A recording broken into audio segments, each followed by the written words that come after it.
Hello दोस्तों, तो I hope आप अच्छे होंगे। इसके पहले हमने भाग 2 तक अपलोड कर चुके हैं। ये हमारा भाग तीसरा भारतीय अर्थव्यवस्था का भाग 3 है। तो प्रश्न नंबर 22वां है, केंद्रीय सांख्यिकी संगठन यानी CSO की स्थापना कब हुई थी?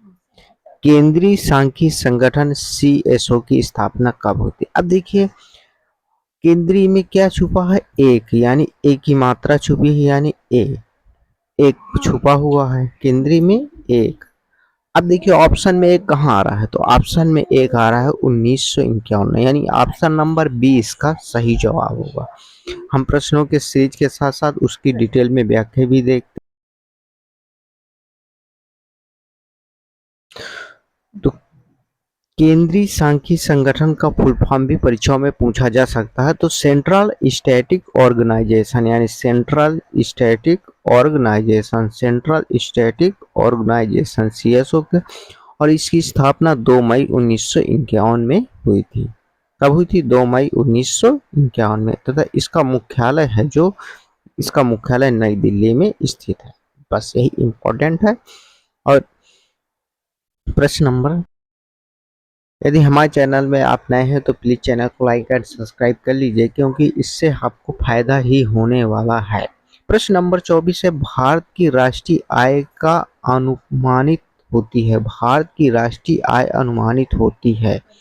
तो भारत की राष्ट्रीय आय अनुमानित होती है केंद्रीय सांख्यिकी संगठन द्वारा, यानी ऑप्शन नंबर सी। अभी हमने इसके पहले जाना है कि केंद्रीय सांख्यिकी संगठन का मुख्यालय नई दिल्ली है तथा इसका जो स्थापना हुई थी 2 मई 1951 में हुई थी। अब प्रश्न नंबर 25वां है, देश में राष्ट्रीय नमूना सर्वेक्षण यानी NSS की स्थापना कब हुई?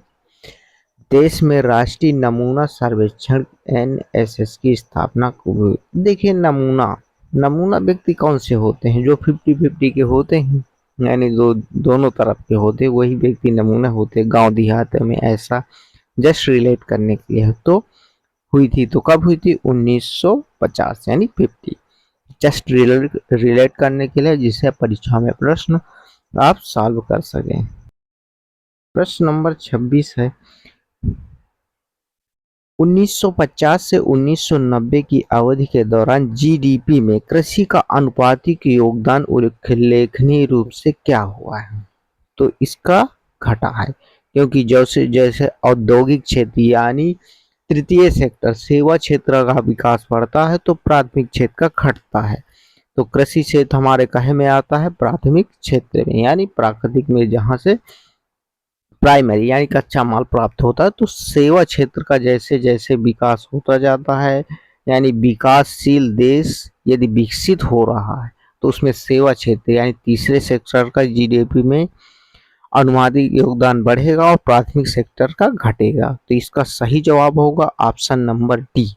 बहुत ही इंपॉर्टेंट क्वेश्चन है, अक्सर परीक्षा में पूछा जाता है, और ये सभी के सभी प्रश्न परीक्षा में पूछे गए हैं। आपको सिर्फ 4 से 5 मिनट हमारे वीडियो को देखना है, इससे आपको परीक्षा में प्रश्न जरूर देखने को मिलेंगे। तो प्लीज चैनल को लाइक एंड सब्सक्राइब करते चलिएगा। देखिए, वही प्रश्न रिपीट हुआ, जैसे जैसे अर्थव्यवस्था विकसित होती है तो राष्ट्रीय आय में तृतीय क्षेत्र का योगदान क्या होता है? यदि यदि अर्थव्यवस्था विकसित होती है तो राष्ट्रीय आय में जो तृतीय क्षेत्र है उसका बढ़ता है, यानी उसके जो GDP में योगदान यानी राष्ट्रीय आय होती है उसकी बढ़ती जाती है। तो ऑप्शन नंबर सी इसका सही जवाब।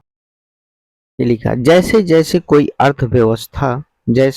कोई अर्थव्यवस्था विकसित होती है तो वहाँ की सेवाओं यानी तृतीय क्षेत्र की मांग बढ़ती जाती है। तृतीय क्षेत्र में देखो क्या क्या आता है, यहाँ से परीक्षाओं में प्रश्न बनने की संभावना है। जैसे व्यापार आता है सेवा क्षेत्र के अंदर, परिवहन आता है, संचार आता है, बैंकिंग आती है, बीमा आता है, रियल इस्टेट, शिक्षा, स्वास्थ्य, व्यक्तिगत सेवाएं। तो इसका आप एक स्क्रीनशॉट रख लीजिए। विकासशील से विकसित अर्थव्यवस्था में प्रवेश करते समय तृतीय क्षेत्र में GDP में लगातार बढ़ता जाता है, जबकि प्राथमिक क्षेत्र और द्वितीय क्षेत्र की भूमिका तुलनात्मक रूप से घटती जाती है। तो ऑप्शन नंबर सी इसका सही जवाब होगा। तो आई होप आपको तृतीय क्षेत्र भी यहाँ से समझ में आ चुका होगा। वर्तमान में भारत की राष्ट्रीय आय में किस क्षेत्र का सर्वाधिक योगदान है? तो ऑप्शन नंबर डी इसका सही जवाब होगा, यानी सेवाएं। इसका आप एक स्क्रीनशॉट ले लीजिए। सेवा क्षेत्र का योगदान इस समय 52.97% है। उद्योग क्षेत्र का 27.20% और कृषि क्षेत्र का सबसे कम यानी 19.83% है। जो राष्ट्रीय आय होती है वो क्या होती है? तो ये भी प्रश्न बहुत बार रिपीट होने वाले प्रश्नों में से एक है। राष्ट्रीय आय जो होती है तो ऑप्शन नंबर बी यानी उत्पादन लागत पर निवल राष्ट्रीय उत्पाद। आइए इसको समझ लेते हैं। राष्ट्रीय आय का अर्थ है एक वर्ष में देश के नागरिकों के द्वारा उत्पादन की गई सभी अंतिम वस्तुओं और सेवाओं का कुल मूल्य, जिसमें उत्पादन लागत पर मापा जाता है। इसमें net national product at factor cost यानी NNP at the factor cost कहा भी जाता है। इसमें देश के नागरिकों द्वारा देश और विदेश में किया गया उत्पादन भी शामिल होता है। अप्रत्यक्ष करों को घटाया जाता है और सब्सिडी को जोड़ा जाता है, यानी राष्ट्रीय आय बराबर हमारा होता है ये। राष्ट्रीय आय बराबर होता है NNP eight market price minus अप्रत्यक्ष कर प्लस सब्सिडी। तो कभी प्रश्न पड़े कि अप्रत्यक्ष कर को क्या किया जाता, घटाया जाता और सब्सिडी को जोड़ा जाता कहे में, राष्ट्रीय आय में। तो यहाँ से भी प्रश्न बनने की संभावना बन सकती है। आई होप आप सब समझ। प्रश्न नंबर 30वां है, योजना काल में राष्ट्रीय आय किस क्षेत्र का योगदान घटा है? योजना काल में राष्ट्रीय आय में किस क्षेत्र का योगदान घटा है? तो ऑप्शन नंबर ए यानी कृषि।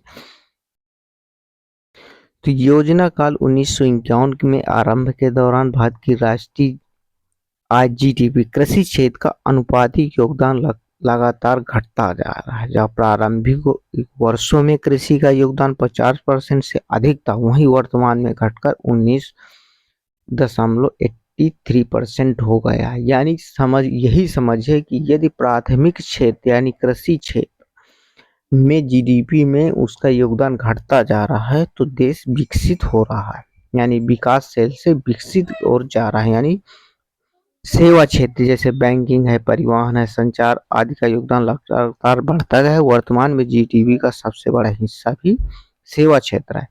अब यही मान लीजिए कि ये जस्ट प्रोपोर्शनल है। क्या है?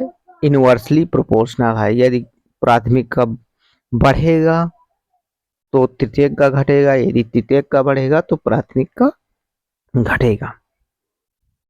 तो आई होप आपको ये प्रश्न अच्छे लगे होंगे। सिर्फ आपको 4 से 5 मिनट देना है। आपको ये परीक्षा कहीं ना कहीं परीक्षा में प्रश्न टकराने वाले हैं। तो यदि आप नए हैं तो प्लीज़ चैनल को लाइक एंड सब्सक्राइब भी कर लीजिएगा। तो थैंक यू।